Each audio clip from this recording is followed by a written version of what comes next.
Aqui o espaço que ajuda você a formar sua opinião. Contraponto. Um tema com dois pontos de vista. Produção e apresentação, Márcio Alvarenga. E no Contraponto, nós vamos falar sobre a mulher na festa do Oscar.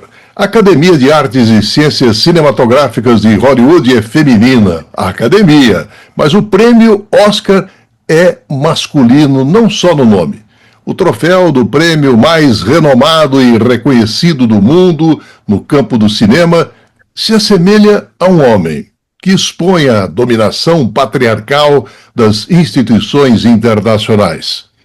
Este prestigiado prêmio, ele tem servido ao longo da sua existência como um reconhecimento e validação da honra masculina. Aquela estatueta dourada, ela simboliza a mercantilização bem-sucedida do talento sob um sistema capitalista de amigos. Em outras palavras, o troféu do Oscar é um lembrete de como o elitismo e o poder dos ricos andam de mãos dadas com o privilégio masculino.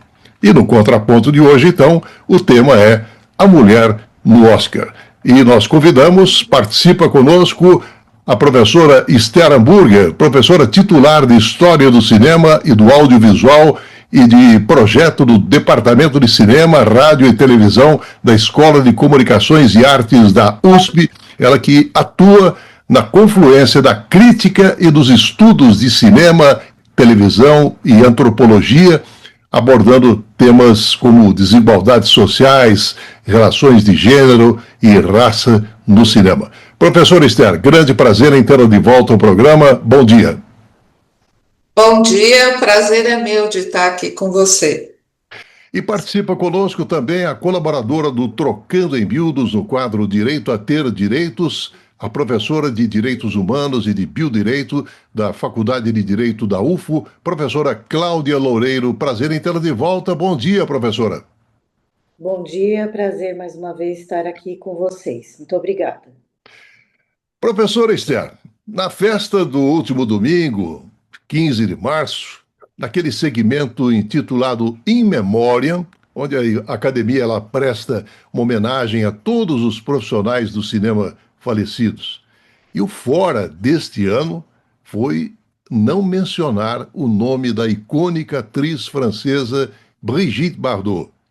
Será que isso seria mais uma demonstração do machismo da academia? Ou também, professora, a gente poderia reconhecer como por conta daquela histórica rivalidade entre Estados Unidos e França? Porque, afinal de contas, para os americanos, o pai do cinema é Thomas Edison, que inventou o cinetoscópio, enquanto que, na realidade, os pais do cinema são os irmãos Lumière, que em 1895 criaram o cinematógrafo. Afinal de contas, professora, como esquecer um nome como de Brigitte Bardot, reconhecida como um dos maiores símbolos sexuais das décadas de 1950 e 1960, professora?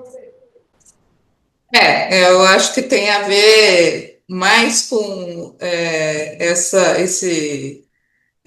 rixa, né? Esse dar as costas para o cinema francês da academia.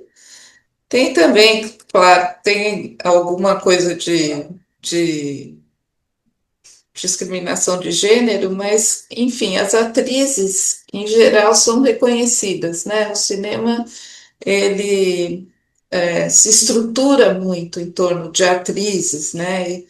E essa foi, inclusive, uma questão que a primeira crítica feminista ao cinema veio sobre a forma como as atrizes eram tratadas, enquadradas no cinema, especialmente no cinema industrial de Hollywood, né?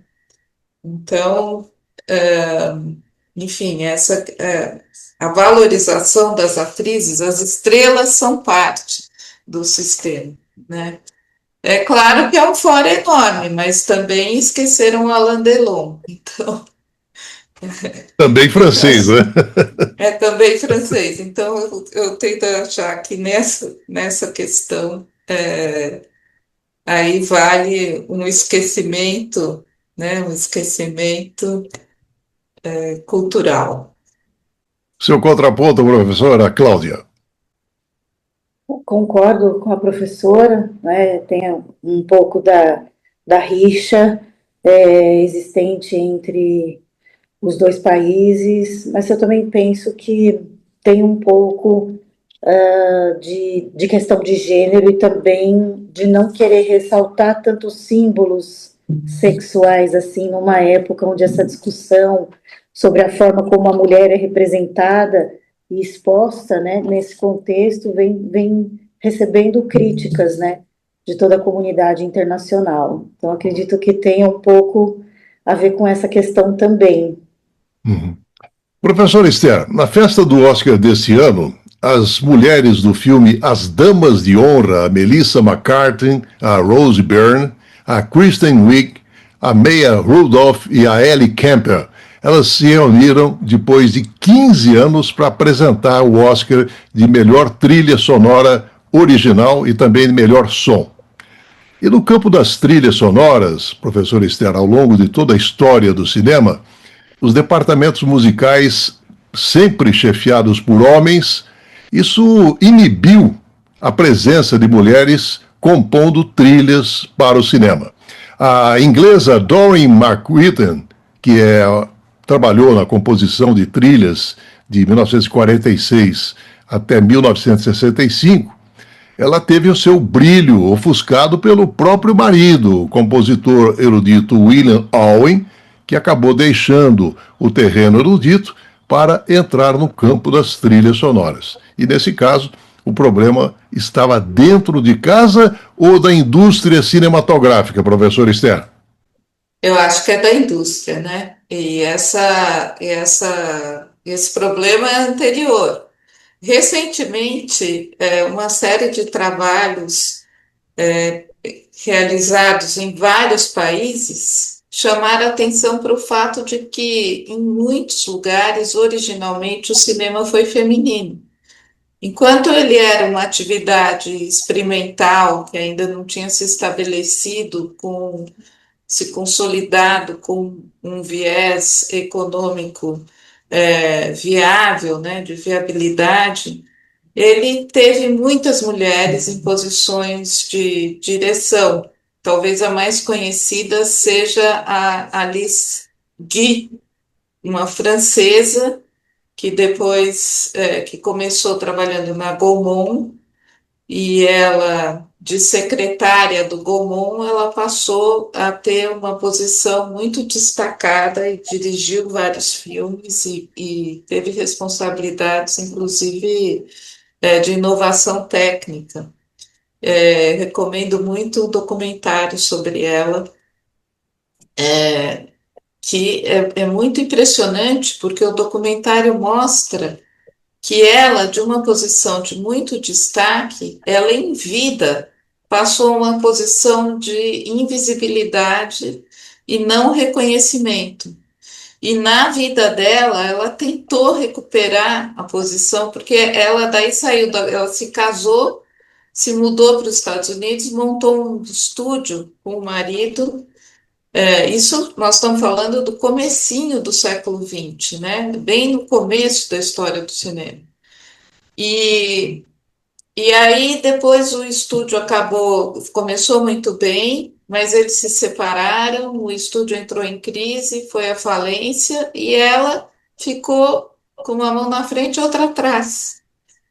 É, e só foi reconhecida de novo depois, enfim, de morta, através, enfim, da filha que manteve a memória dela, manteve os arquivos e enfim, batalhou, né? Uhum. Então é uma coisa impressionante isso, como há uma invisibilização, a indústria se torna então masculina.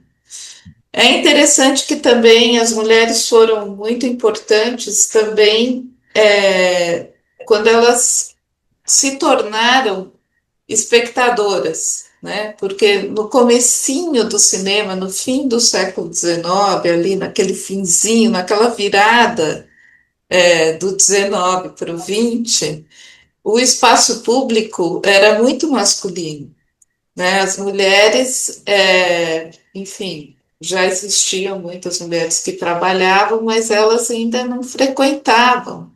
Então, existem trabalhos que mostram, como o da professora Miriam Hansen, uma teórica alemã que trabalhou muito tempo nos Estados Unidos, já faleceu precocemente, mas ela fez um trabalho que mostrava como, nos primeiros anos do século XX,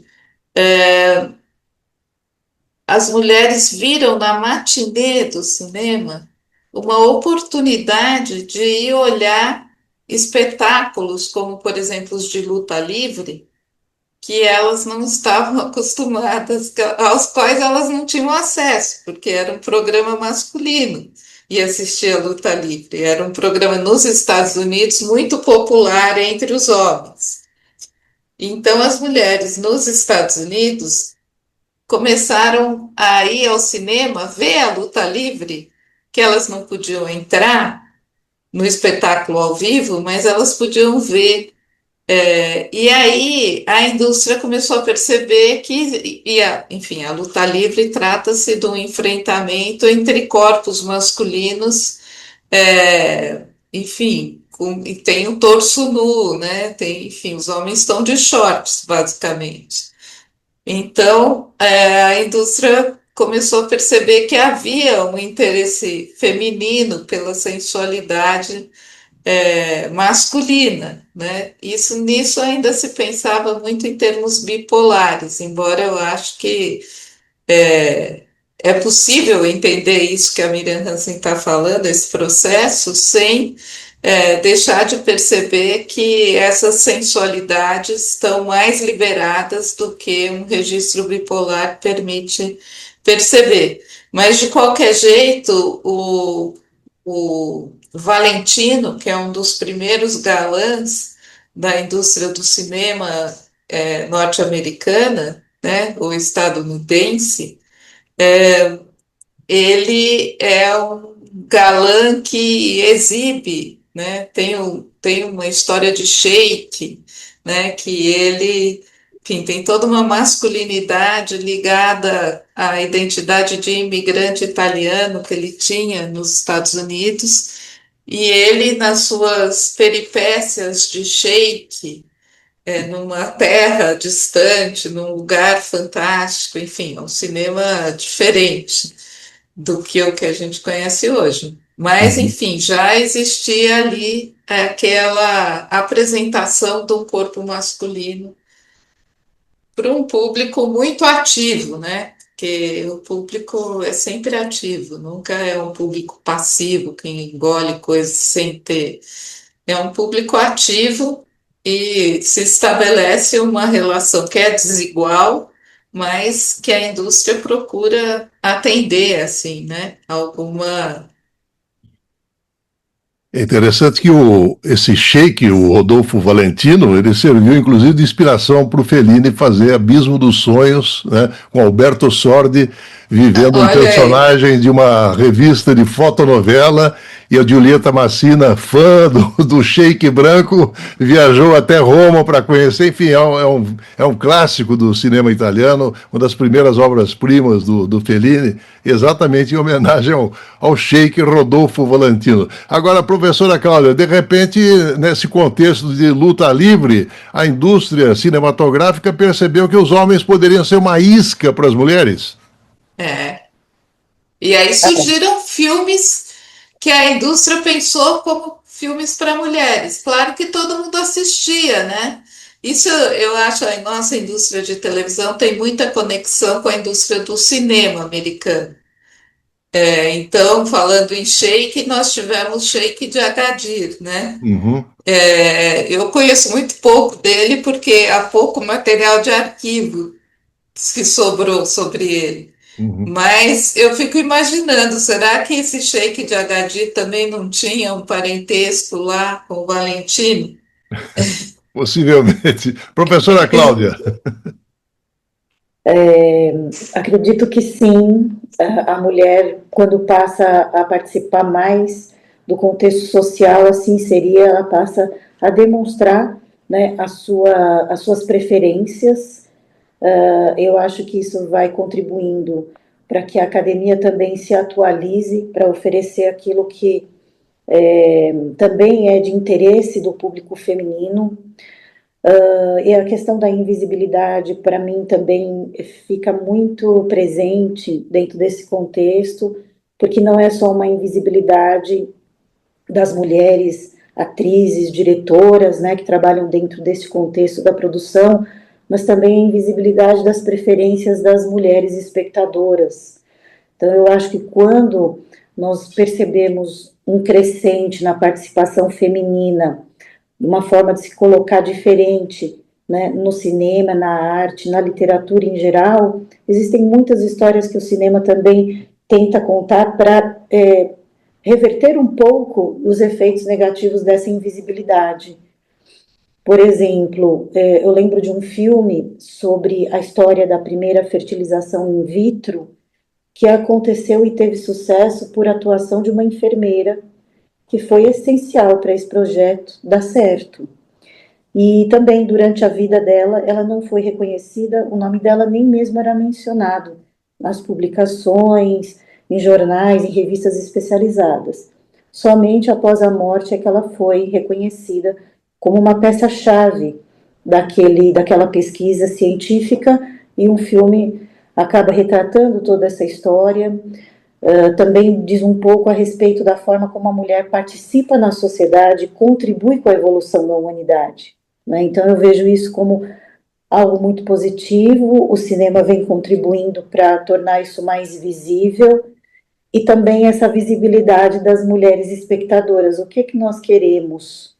O que que nós queremos ver? Então, a voz do feminino em geral, ela é muito importante dentro desse contexto, né? E o feminino tem muito a dizer dentro desse contexto da arte para refletir tudo isso que nós estamos, enquanto mulheres, vivenciando no contexto social. Uhum. Professora Esther, Eu, eu gosto muito de trilha sonora. Eu tenho um programa aqui na Rádio Universitária, a Música no Cinema, que já completa 40 anos no ar. E eu tive a oportunidade de apresentar vários trabalhos dessa compositora desde 1986, né? E revelando todo o seu talento, a sua criatividade. Agora, o mais curioso, professor Esther, é que a primeira mulher a ganhar um Oscar de melhor trilha sonora foi justamente essa que eu estou me reportando, a inglesa Rachel Portman, que em 1996, pela música do filme Emma, estrelado por Gwyneth Paltrow, e somente em 2019 é que a segunda mulher acabou levando uma estatueta para casa, que foi a islandesa Hildur Guðnadóttir, pela música do filme Coringa. E ainda nos anos 1960, emerge a compositora trans Wendy Carlos, que se notabilizou pelas trilhas dos filmes de Stanley Kubrick, Laranja Mecânica e O Iluminado, mas também acabou sofrendo boicote e hoje tem que se contentar com filmes de curta-metragem. Agora, em 2022, a norte-americana Germane Franco, de origem latina, ela ficou apenas com uma indicação pela trilha sonora do filme Encanto. E as músicas com um toque feminino, professora Esther, pode ter a partir de agora aí um novo tempo de reconhecimento e prêmios da festa do Oscar? eu queria lembrar também a Marilyn Bergman, em 84, que, em parceria com o marido, né, ganhou um. Ela ganhou mais de um Oscar, com Alan Bergman, que era o marido dela. Alan Bergman. E a Anne Dudley, que também em 98. Mas, enfim, a gente pode ficar mencionando, isso não quer dizer que elas fossem muitas, elas são poucas, né? E eu acho que isso vem aumentando no século XXI. É uma novidade do século XXI que as mulheres voltam a fazer parte, a ser reconhecidas, vem ocupando mais lugares na indústria do cinema e com isso também mais premiações, né? Ontem a gente teve a primeira premiação de uma mulher fotógrafa, e é uma. Você começou falando isso, e eu acho que existem departamentos, né? Os departamentos na indústria do cinema, alguns são mais femininos, então o departamento de figurino, o departamento de maquiagem, enfim, tem departamentos que, especialmente o de montagem, que curiosamente é um lugar onde há mais mulheres, né? As mulheres da indústria se concentram na montagem muito, e é interessante que isso tem a ver com, não sei, é uma questão, né? A relação com a máquina, com a mesa de montagem, né?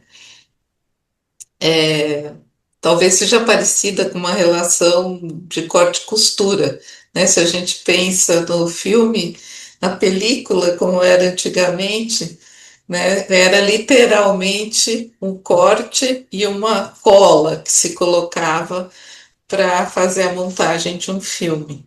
Hum. E numa sala escura, num trabalho individual, com assistência, né? Mas muito individual entre uma relação entre a montadora e o diretor, né? Uhum. Muito próximo, muito íntimo. Então, há muitos diretores que trabalham muito bem com certas montadoras, né?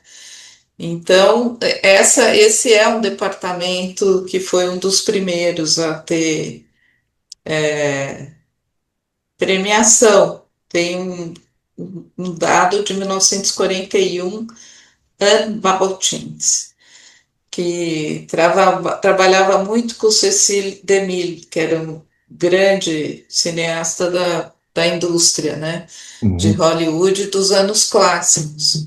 E ele formou ela e ela trabalhou a vida inteira com ele, trabalhou também com outros diretores, mas nos filmes dele ela sempre estava e ele dizia que fazia parte do contrato dele com o produtor que a montadora teria que ser ela, porque ele achava que a finalização era muito importante para o filme e tinha que ser alguém que ele confiava, né? Agora, eu acho que na cerimônia de ontem, que teve poucas surpresas, a premiação da Autumn Durrell Arcapol, que é uma norte-americana de origem filipina e negra, crioula, vamos dizer, como se diz.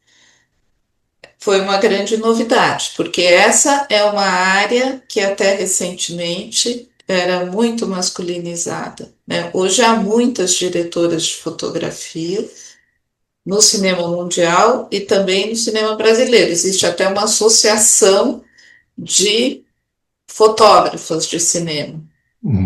mulheres fotógrafas. Então, é uma área que essa assim está ganhando um input feminino que eu acho que é muito interessante.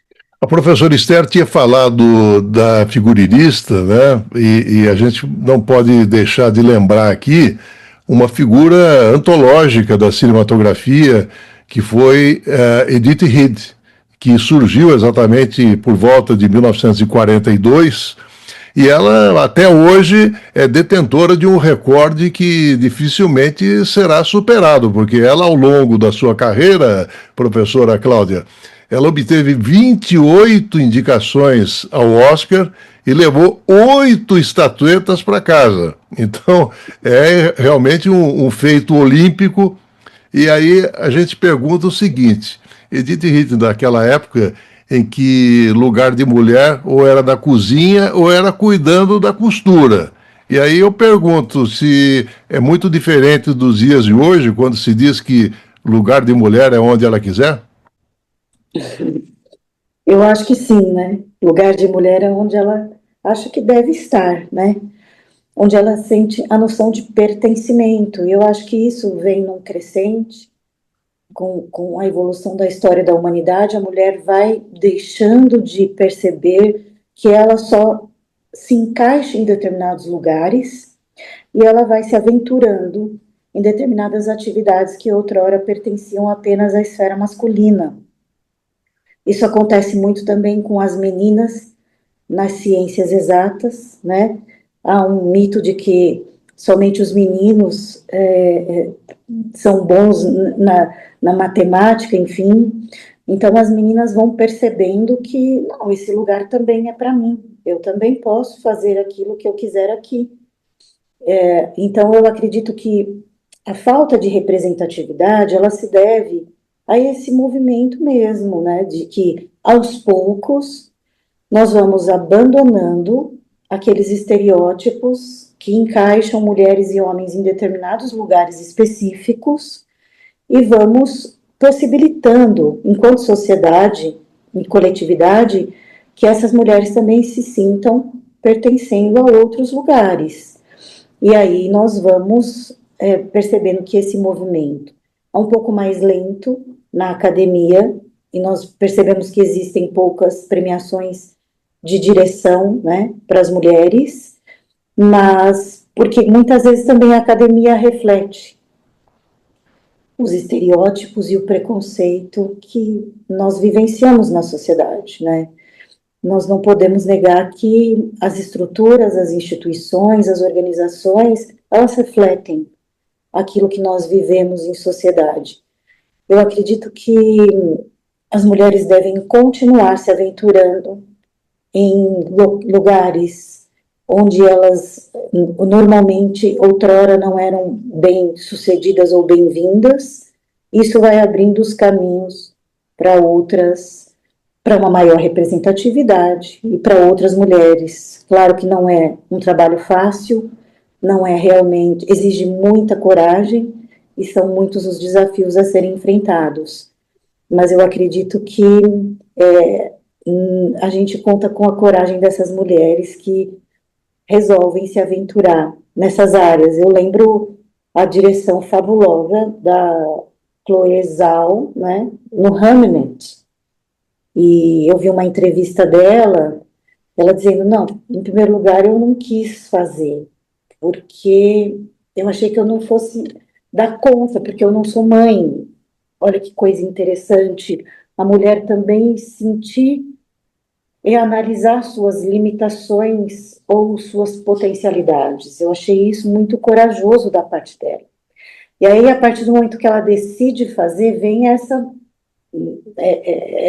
obra de arte que, para mim, foi magnífica, muito bem dirigida e muito bem, com uma atuação brilhante da Jessie Buckley, e para mostrar para todos nós, né, para as vindouras, as mulheres que virão no futuro, que é possível, né, e que derrubar preconceito, enfim, contornar diversas barreiras culturais, estruturais, institucionais, mas é possível. Então, veja que deu certo e pode dar ainda muito mais certo.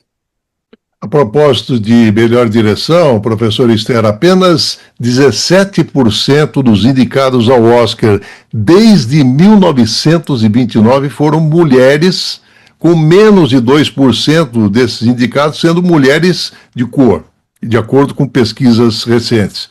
E desde 1929, menos de 2% dos indicados à melhor direção são mulheres, com apenas 8 de 476 indicações. E metade delas ocorreu depois de 2010, professor Esther. Exatamente. Então, os dados falam por si só, eles gritam, né? Eles gritam. É assim, eu acho que a indústria do cinema e as comunicações em geral, elas são muito dominadas ainda pelos homens. É uma coisa impressionante como isso eu acho que não é por acaso. E, enfim, hoje todas as evidências, né, de que a diversidade no lugar de trabalho melhora, né? Melhora as decisões que são tomadas, melhora os desempenhos, melhora a produção, a- é mais criativo quando você tem equipes que são diversas. Isso até os educadores também trabalham, nós como educadores trabalhamos com essa noção, né? É, a diversidade é super importante, mas ela ainda enfim, ela está penetrando. Eu acho que se a gente olha para o século XXI e compara com esses dados que você deu, a gente vê que há um aumento de mulheres diretoras premiadas.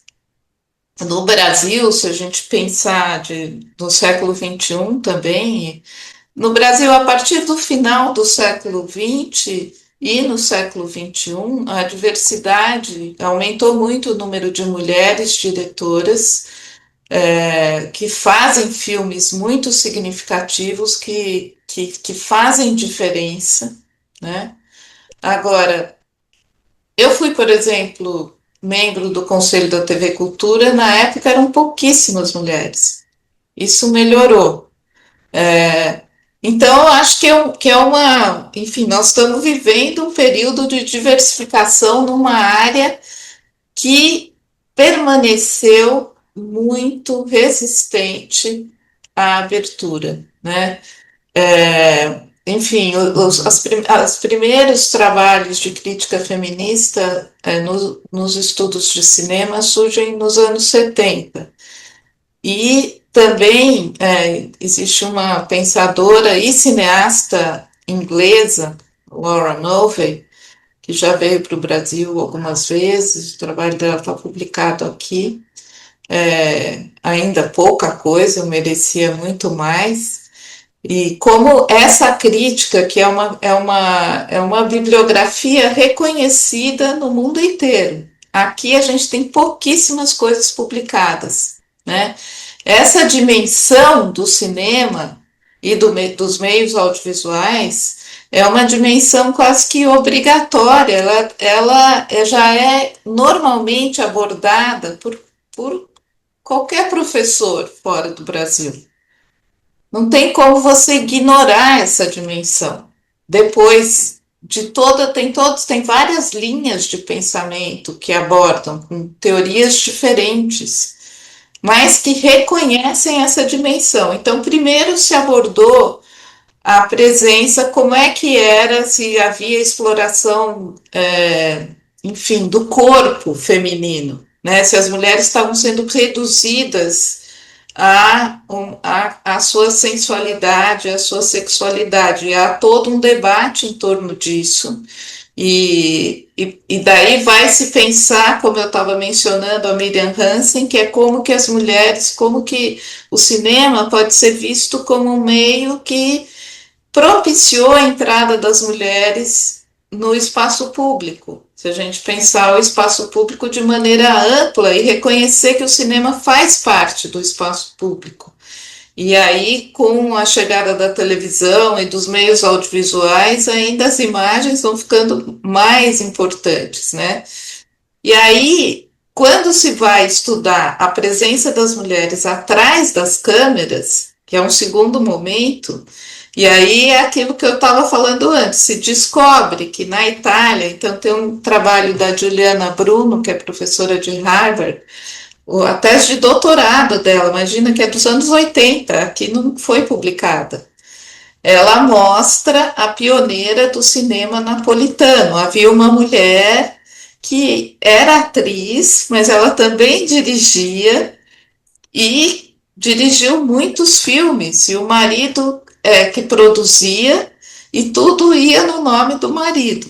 E então, isso ocorreu na Itália, como eu falei, na França, no caso da Alice Guy. No Brasil, havia também uma primeira diretora que depois abandonou o cinema, que ela era conhecida como pseudônimo de Cléudia Verberena. Eu orientei uma tese de doutorado sobre ela, sobre o primeiro filme, o único filme que ela dirigiu, que chamava O Dominó Preto, de 1931. É um filme que desapareceu, que a gente tem muitos filmes na nossa história que foram, enfim, que desapareceram por falta de preservação, por causa dos incêndios, enfim. A autora dessa tese chama Marcela Greco, ela hoje é funcionária da Cinemateca Brasileira, está lá continuando as pesquisas. Mas, enfim, no México também tem. Então, existem essas mulheres que vieram antes e que agora, nesse século XXI, elas estão mais importantes. Mesmo aqui, na direção de cinema e de televisão, a gente tem inúmeras diretoras fazendo diferença. Uhum. Professora Cláudia, o Oscar não só viu uma grave falta de diversidade racial na sua história, como também a falta de reconhecimento das mulheres em Hollywood tem sido verdadeiramente absurda. Por exemplo, na última década, 89% de todas as indicações foram para pessoas brancas, com 6,3% indo para artistas negros, 2,6% para artistas latinos e apenas 1,4% para artistas asiáticos. Isso apontado pelo Business Insider, que anualmente ele promove um balanço numérico da premiação. E olhando aí a história, a atriz, por exemplo, professora Glenn Close, de tantos papéis memoráveis no cinema, como Atração Fatal, Ligações Perigosas, A Casa dos Espíritos, ela já obteve 9 indicações ao Oscar, mas nunca ganhou uma estatueta. Agora, como é que isso pode ser visto? É injustiça ou perseguição, professora? Eu acredito que você finalizou com uma palavra-chave para nós refletirmos sobre isso: justiça. Nós falamos muito sobre gênero, sobre discriminação racial, e óbvio que são pautas extremamente relevantes para a sociedade, mas o que dá respaldo a todas essas pautas é uma questão de justiça, de igualdade, né? Então, a sociedade vai evoluindo e vai colocando as pessoas em determinadas caixinhas, né, e categorizando as pessoas, né? Então, negros, brancos, asiáticos, imigrantes, e essas pessoas acabam se tornando pessoas à margem da sociedade. Então, mais do que uma questão de gênero, ou o que fundamenta essa questão de gênero e essa questão racial que é reproduzida pela academia, pelo Oscar, é uma dificuldade que nós, e aí vindo um pouco, puxando um pouco para o meu lugar de fala, que concentra-se nos direitos humanos, no direito internacional, é uma questão de justiça e de igualdade. Então, nascemos todos livres e iguais em direitos e dignidade. Sabemos que essa igualdade, em regra, ela é uma igualdade que foi delineada pela lei de maneira formal. Então, como que nós fazemos para ultrapassar essas barreiras e transformar essa igualdade na realidade, para que ela possa ser percebida na realidade da vida das pessoas, ou seja, o que nós chamamos no direito de igualdade material. Então, são criação de políticas públicas. Então, por exemplo, é muito importante criar políticas públicas para que haja mais mulheres em posições de tomada de decisão e que isso cresça cada vez mais, porque sem isso não haverá igualdade, e o Oscar também precisa dessa diversidade, dessa pluralidade, de mais mulheres lá em posições sendo colocadas nas mesas de discussão para tomada de decisão. Isso é muito importante para que se faça justiça e para que a igualdade efetivamente ela extravase para o campo e a perspectiva da igualdade material. Então eu digo que não é uma questão de fazer um favor, de fazer só uma questão de memória, o que não é pouca coisa, mas o que está por trás de tudo isso? Quem é o sujeito de direito que está por trás de tudo isso? É o ser humano. É o ser humano que nasce livre e igual em direitos e dignidade.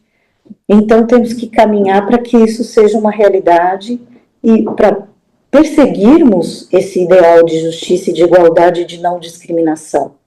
Então, infelizmente, o Oscar, a academia, ela vai reproduzir, como eu disse e repito, a discriminação racial, a desigualdade de gênero que nós vivenciamos em nosso dia a dia, em nossas vidas. Isso não é prerrogativa somente do Brasil, não é? Nós podemos perceber que isso se reproduz em outras regiões do mundo também. Uhum. Então é mais do que tudo isso, é antes de mais nada uma questão de justiça, pela dignidade do ser humano, de estar ali convivendo e exercendo papéis sociais que, independentemente de gênero e da sua origem, ele entende que ele deve exercer e que ele é capaz de fazer. E isso vai contribuindo cada vez mais para uma sociedade plural, diversa, inclusiva, e o cinema cada vez mais vai refletir essa nossa demanda, o nosso desejo de justiça e por igualdade material. Professor Esther, agora, esse ano, né, a porcentagem total de mulheres indicadas nas categorias técnicas aumentou 4 pontos percentuais em relação ao ano passado.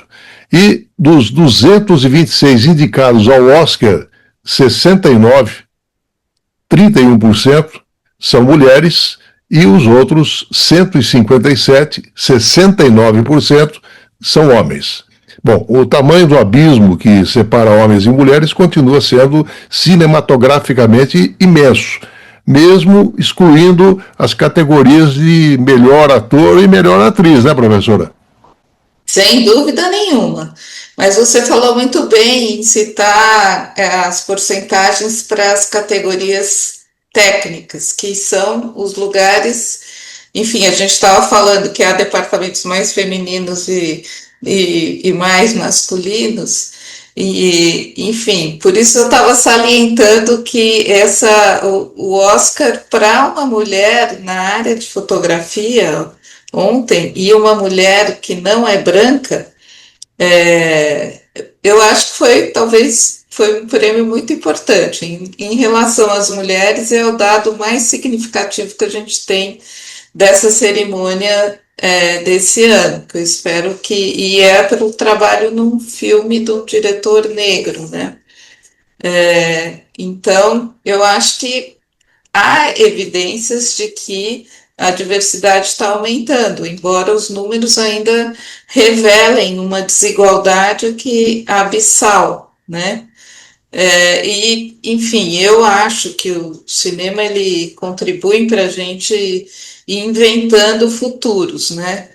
O cinema vai antecipando questões e provocando polêmicas e provocando debates, embora em outros termos, como os de gênero, ele seja muito regressivo também, né? Mas eu acredito que essa diversidade na produção, nas áreas técnicas, atrás das câmeras, enfim, no som, na música, na fotografia,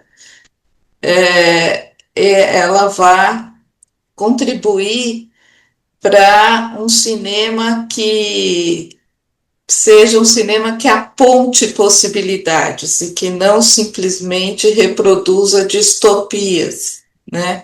Eu acho que isso é muito importante hoje, né, nesse começo do século XXI, que a gente vive um momento tão instável da humanidade no planeta Terra, né, e com líderes políticos que nos levam no sentido contrário do que a gente gostaria de estar indo, né? Enfim, depois da pandemia, eu pensava assim, bom, a pandemia veio chamar atenção para o desequilíbrio ecológico que leva os vírus a ganhar uma força, a saírem dos seus lugares e atacarem a humanidade. Então, agora vamos passar por uma fase de atenção ao meio ambiente. E a gente vê o contrário, né? Quer dizer, logo depois da pandemia, explode a guerra na Ucrânia, e depois a guerra em Gaza, e agora a guerra no Irã. Quer dizer, a guerra no Paquistão contra o Afeganistão é uma loucura para onde a gente está indo. E isso, é claro que é contra qualquer bom senso, né? E eu acredito muito na imaginação e na força que a gente tem de inventar futuros e de lidar com situações difíceis e com problemas concretos. E eu acho que um cinema mais diverso, pode contribuir para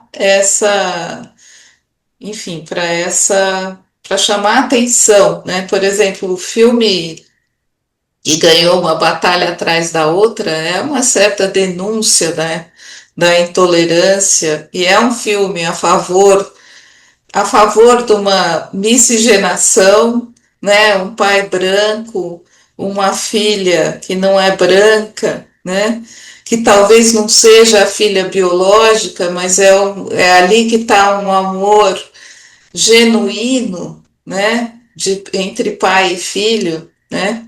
Então, enfim, eu acho que tem uma dimensão política também a premiação, embora a política não tenha estado tão presente de maneira explícita na cerimônia, os filmes falam, né? Os filmes estão falando. Professora Cláudia, o Oscar ele tem uma longa história de marginalização de mulheres, minorias raciais, étnicas e pessoas com deficiência. Hattie McDaniel fez história como a primeira atriz negra a ganhar um Oscar de melhor atriz coadjuvante pelo desempenho no filme O Vento Levou, de 1939, professora. E, naquela época, a festa do Oscar acontecia num hotel. E um hotel permeado de uma rigorosa política de segregação racial, tanto que a atriz ela foi forçada a se sentar numa mesa separada, longe dos outros, e aí, ao invés da estatueta, a atriz ganhou uma placa. E como era costume para todos os vencedores de categorias chamadas de apoio, isso acabou perdurando até 1943. Agora, em 2002, Halle Berry se tornou a primeira a ganhar, a única mulher de cor a ganhar o Oscar de melhor atriz nos 85 anos da história do Oscar, isso em 2002. E ela ganhou por sua atuação no filme A Última Ceia. E nenhum diretor negro, homem ou mulher, jamais ganhou um Oscar de melhor direção. Por exemplo, em 2016, o Spike Lee acabou ganhando um Oscar, mas não como diretor. Ele ganhou aquele Oscar honorário, que durante muito tempo foi apelidado de Oscar Borracha, exatamente para apagar as injustiças da academia, professora. É o Oscar de consolo, né? Primeiro que você lembra de um filme magnífico que eu amo, que é O Vento Levou, que eu já assisti diversas vezes, nunca abandono, é maravilhoso. Eu assisti a primeira vez, eu ainda era bem novinha, me marcou muito a personagem, né? E essa história que você acabou de nos contar, com esses dados também, né, que fundamenta esses dados que você trouxe com tanta precisão, reflete efetivamente isso. Algumas pessoas de determinadas origens, pela cor da pele ou por questão de gênero, foram e continuam sendo consideradas como pessoas que servem para dar apoio a alguém maior. E esse alguém maior, normalmente, na nossa sociedade patriarcal, é um homem que está numa posição de poder. E é ele que decide. Normalmente, quem tem capacidade, quem não tem. E esse homem aqui numa posição mais, numa visão, uma perspectiva mais ampla, ele pode ser considerado também, representar também uma instituição, que é, em grandes proporções, sempre dirigida por homens que estão lá em posições de decisão.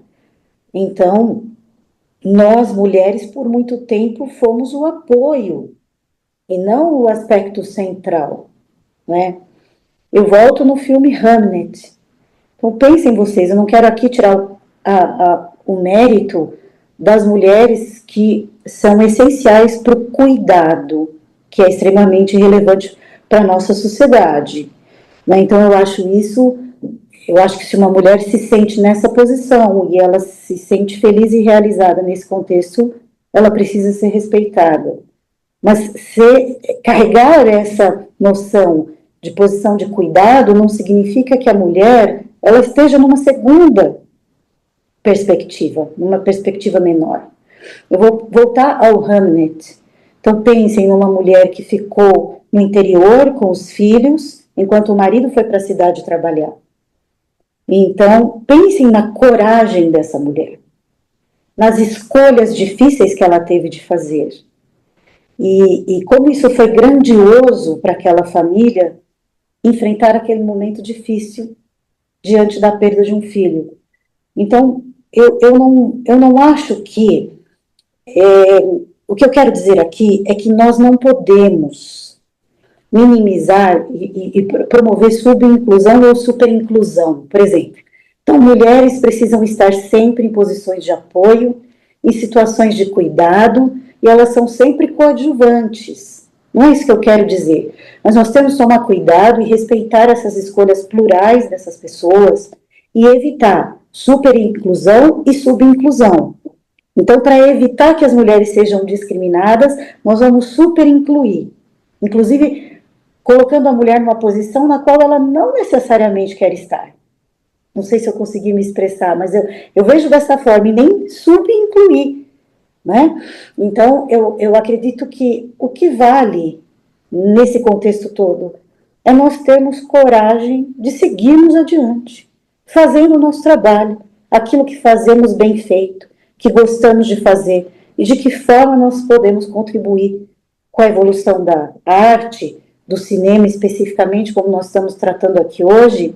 Então, eu acredito que com o passar do tempo, essa perspectiva de que a mulher está em uma segunda posição, em posições de apoio, e que por isso merecem ser tratadas de maneira diferente, ela tende a diminuir. E essa inclusão tende a acontecer, como eu disse, não é fácil, existem muitas barreiras a serem transpostas. Esses dias eu estava num evento, peço até licença para brevemente mencionar isso. Eu estava num evento, eu era a única mulher de um evento que foi para falar sobre um tema específico. E eu perdi as contas de quantas vezes eu fui interrompida na minha fala, nenhum outro homem foi interrompido. Perdi as contas de quantas vezes eu fui interrompida, e num determinado momento eu foquei num vácuo assim, e não no semblante das pessoas, para eu poder chegar até o final. E eu percebi naquele momento que até hoje nós enfrentamos essas barreiras, né? Mesmo em contextos onde aparentemente existe a igualdade, ou pelo menos um discurso de igualdade. E quando termino a minha fala, uma das pessoas que mais me interrompeu, que obviamente era um homem, vem até mim e fala assim: achei interessantinho essa sua tese. Não, ele diminuiu o tempo todo aquilo, tudo. E a gente vê quando homens se colocam em determinadas posições de levar adiante determinados temas que outrora eram deixados apenas ou abordados apenas por mulheres, então este homem passa a ser ouvido. Né? Então eu vejo muito isso se reproduzir no cinema, nessas carreiras de apoio, né? Nas mulheres sendo tratadas como pertencentes, digamos assim, à segunda divisão.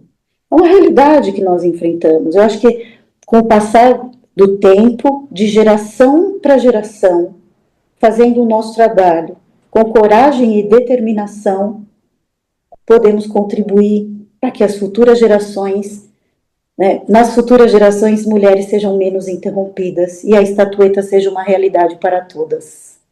Professora Esther, mulheres em posição de comando, né? A jornalista da revista Time, Olivia Waxman, ela assinou um artigo cujo título é O Oscar Nonogenário. Onde estão as mulheres? E ela cita um estudo de 2017 que foi conduzido pela pesquisadora americana na área de mulheres no cinema da Universidade Estadual de San Diego, a Martha Lawson, e esse estudo descobriu que a representação das mulheres em papéis-chave de produção não aumentou ao longo do seu estudo, e Lawson vinculou essa subrepresentação das mulheres nos bastidores como uma espécie de cultura tóxica que apoiou, inclusive, os recentes escândalos de assédio sexual, que culminou truncando, inclusive, carreiras de muitas mulheres. E aí eu pergunto, professor, sem mulheres na produção, menos mulheres conquistando bons papéis em cena? Olha, é difícil fazer uma relação assim imediata, né? Eu acho interessante já apontar que no Brasil nós não temos nenhuma editora de um grande jornal que seja mulher, para ver como não é só no cinema, né? E até pouco tempo não tinham editorialistas mulheres. Os editoriais eram todos escritos por homens, né? Então, enfim, para a gente ver como em lugares que produzem a visibilidade, a invisibilidade se mantém. É muito paradoxal isso, né? E no caso da produção, no Brasil a produção é mais feminina do que é nos Estados Unidos, simplesmente pelo fato de que ela apita menos. A produtora, o produtor nos Estados Unidos, no sistema industrial, ele é muitas vezes o criador do filme, né? Muitas vezes ele é dono do projeto e ele convida o diretor, né? Aqui também existem diretores convidados, mas em geral os produtores, em geral quem comanda a ideia, quem tem o projeto no Brasil são os diretores, né? E aí, por isso, há mais produtoras mulheres. É uma questão, é uma realidade perversa, né? Ter um produtor mais ativo pode ser muito bom, né? Quer dizer, o produtor é criador também, ele não é uma posição meramente tarefista, né? O produtor ele desenha o projeto também. Isso é mais reconhecido nas séries e nos projetos de streaming. Mas, enfim, eu acho que a gente precisa que as mulheres produtoras tenham papéis cada vez mais criadores, né?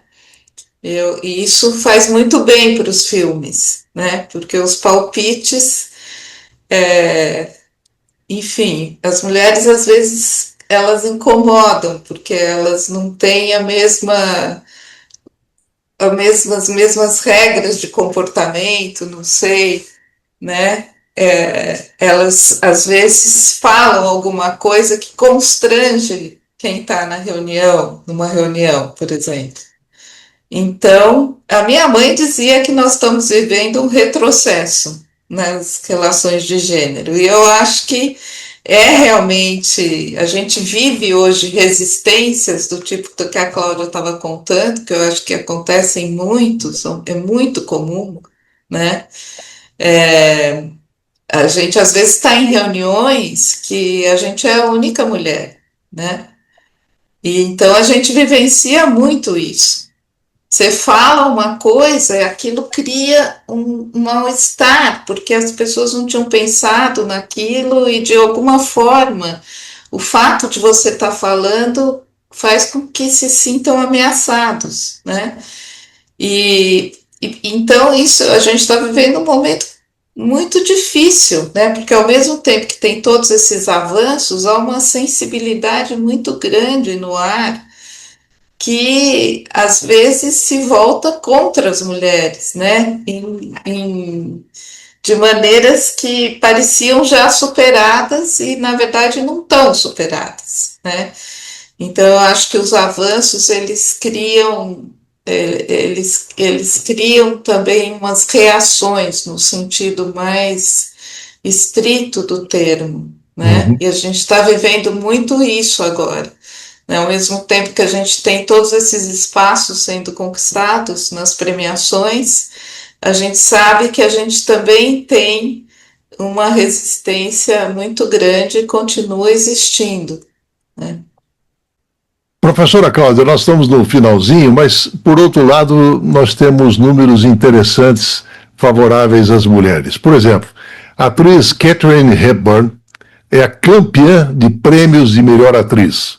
Ela levou 4 estatuetas, só que nunca apareceu na festa para receber os prêmios, já que ela repudiava os critérios adotados pela academia. Enquanto que, representando os homens, até hoje, o Daniel Day-Lewis é o campeão, com 3 estatuetas. E já que estamos mostrando o machismo na academia, eu aproveito para encerrar o programa com a frase da feminista Katharine Hepburn no seu livro biográfico. Ela diz: às vezes me pergunto se os homens e as mulheres realmente se entendem. Talvez eles devessem viver como vizinhos e apenas se visitar de vez em quando, professora. Bárbaro. Eu acho que é exatamente isso, né? Algumas ausências e alguns silêncios devem ser usados por nós de forma estratégica. Então, às vezes, recuar, né? Não estar presente, ali é uma forma de dizer, olha, tem alguma coisa equivocada aqui, precisa ser consertada, precisa ser corrigida, né? Eu também acho que essa relação entre homens e mulheres, ela está equivocada no contexto público, no contexto privado, do exercício da cidadania, nos locais de exercício das profissões, né? E essa relação, ela está extremamente equivocada, ela é formada sob parâmetros equivocados, de estereótipos que foram passados para essas gerações desses homens e que eles reproduzem em suas vidas, no seu cotidiano, nos relacionamentos pessoais, profissionais. E eu acredito que, a princípio, ela está certa. Então vamos colocar assim, cada um no seu lugar, vamos procurar ser vizinhos em primeiro lugar e vamos fazer uma aproximação mais igualitária e mais respeitosa e aos poucos, paulatinamente, para que em algum momento nessa trajetória a gente possa se compreender como pessoas que estão ali para contribuir e com a sua visão, né? Então a mulher tem uma forma de se portar, de se colocar, de interpretar os problemas, de trazer soluções, que é muito relevante no contexto da tomada de decisão.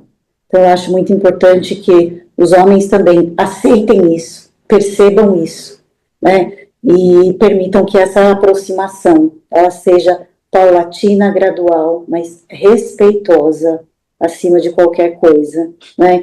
Então, que os nossos silêncios e as nossas ausências sejam cada vez mais estratégicas, mas sempre no sentido de conciliar e aproximar. Seu contraponto final, professor Esther. Eu queria lembrar que o Brasil foi indicado para 4 Oscars. A gente não ganhou nenhum, mas isso não deve desanimar a gente, porque o Oscar não deve ser a nossa medida. Ele deve funcionar como um estímulo. Já foi uma coisa incrível, uma conquista incrível a gente ter sido indicado para tantos, e é um indício de que o Brasil tem muito a oferecer. Não é só no cinema que o Brasil tem sido, e nem só em Hollywood que o Brasil tem sido reconhecido, né? Tem sido reconhecido em Cannes, tem sido reconhecido em Berlim, né? O ano passado teve um filme, O Último Azul, dirigido pelo Gabriel Mascaro, que também é um pernambucano. Então, a gente vê como tem uma questão de diversidade regional, que também a gente tem um momento muito especial no mundo hoje. Eu acho que o Brasil ele tem energia limpa, ele tem uma sabedoria de convivência com todas as nossas violências e os nossos passados. A gente pode ter um futuro, pode se colocar numa perspectiva de futuro que o mundo lá fora está precisando. E eu acho que faz parte disso a gente saber se autovalorizar, né? E evitar se ver pelos olhos com que nos veem lá fora. Às vezes a gente tem um excesso de crítica em relação a nós mesmos. O professor Albert Hirschman, que era um professor da Universidade de Princeton, uma vez, ele falou que os brasileiros sofriam de fracassomania. Então, que era uma coisa de só ver os lados ruins, né? Então, eu acho que a gente tem que fazer um esforço que no mundo de hoje isso pode ser revolucionário. A gente se colocar como uma perspectiva, como vinda do Sul, né? Vindos do Sul, a gente tem vantagens de estar no Sul, né? De não estar no meio do bombardeio agora, e a gente, ao mesmo tempo de ter recebido muita gente que fugiu dos grandes centros ao longo do século XX e diante das mais diversas perseguições. A minha família chegou aqui assim, e meu pai tinha muito orgulho de ser brasileiro, e eu herdei isso, e eu acho que a gente tem que reconhecer que a gente já tem aqui um caldeirão de culturas, que a gente deve valorizar essa diversidade, não ver isso como uma coisa menor, mas ver isso como uma coisa maior nesse mundo de hoje que está tão desgastado. Professor Esther, você lembrou do Agente Secreto e, evidentemente, todas as atrações na festa do Oscar estavam voltadas para a perspectiva de pelo menos uma das 4 estatuetas que se candidatou, inclusive o ator Wagner Moura, mas o interessante é que uma mulher se destaca nesse contexto. A personagem Dona Sebastiana, a atriz Tânia Maria. Então, viva as mulheres, né, professora? Foi um prazer muito grande. As mulheres, ganhou, foi a primeira página do New York Times, a Dona Tânia. Então, eu acho que a gente tem que perceber esses espaços que a gente vai ganhando. O filme foi super premiado em Cannes, e temos que sair por cima. Muito obrigado pela sua participação, professora Esther. Obrigada a você pelo convite e pela conversa com a Cláudia também e com os nossos ouvintes. Muito obrigado, professora Cláudia Loureiro, pela participação em mais um Contraponto, professora. Muito obrigada, Márcio, pela oportunidade. Foi ótimo estar com a professora Esther aqui, ouvindo um pouco mais sobre a história do cinema. Muito obrigada. Muito obrigado ao Benício Batista na edição, José Luiz Caetano, painel eletrônico, Patrícia Amaral na direção da RTU. Estaremos de volta na segunda-feira a partir das 11 horas. Tenham todos um excelente final de semana e até lá.